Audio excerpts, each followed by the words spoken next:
Hello again, everyone. I'm Seth Butler, the Director of Operations and Communications for the City of Gatlinburg, and today we're joined by Janelle Musser with the Tennessee Wildlife Resources Agency, and we're going to talk a little bit bear safety as far as in Gatlinburg. So Janelle, just some of the basics that folks need to be aware of as they visit us here in Gatlinburg.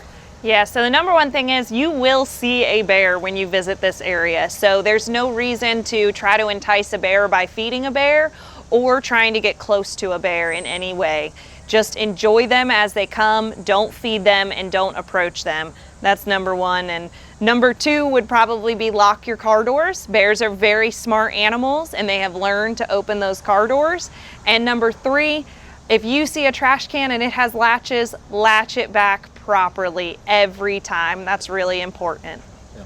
So if someone does encounter a bear, what would be the recommended things to do? Yeah, so black bears react to dominance. So you really want to make yourself look big, hands above your head, be really loud. I typically stomp my feet like this, clap my hands, that kind of thing. Like I said, you don't want to approach that animal, but you do want to be dominant. We saw a bear in Minette Park the other day. That's exactly what I did, and that bear continued to run and move out of the park.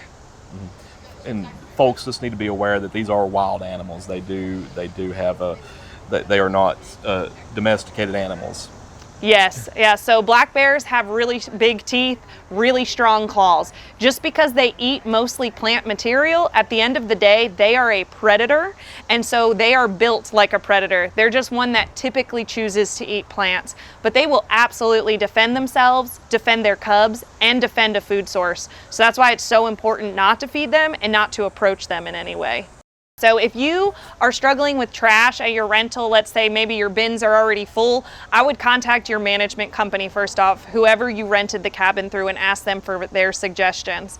The next thing I would do is potentially try to use one of the local convenience centers, and you may have to pay a small fee, but it's a lot smaller than the fee that the bear would pay if the bear gets in that garbage, or the next guest that may now have consequences because of your actions. So pay it forward, make sure that garbage is secured. If nothing else, leave it inside your rental and make sure you're locking that rental up, lock the doors and close the windows. Feeding bears is illegal in the city of Gatlinburg, and that is done to protect people, to protect bears, and to prevent property damage. So it's really important that you don't feed bears, and if Tennessee Wildlife were to catch you feeding bears, you will be fined for that action. That's how seriously we take it. We want bears to be safe and we want people to be safe, and that's why it's illegal. Yeah. And I would also add the City of Gatlinburg has ordinances on unsecured trash and compliance with the animal-resistant containers. So if you're in those areas where those devices are required, you know, those must be properly secured, or otherwise you will be cited by the City of Gatlinburg. And if you have trash that's unsecured, that's laying on the ground or has been distributed elsewhere, then you will be cited by the City of Gatlinburg for a violation of those city ordinances as well. If you are planning to visit Gatlinburg, the Great Smoky Mountains National Park, or any of the neighboring communities, please go to bearwise.org before you visit. That's where you can learn all the safety tips, all the things to do and not do in bear country, and how to have a good vacation where you can see a bear and really enjoy that experience instead of having a negative encounter.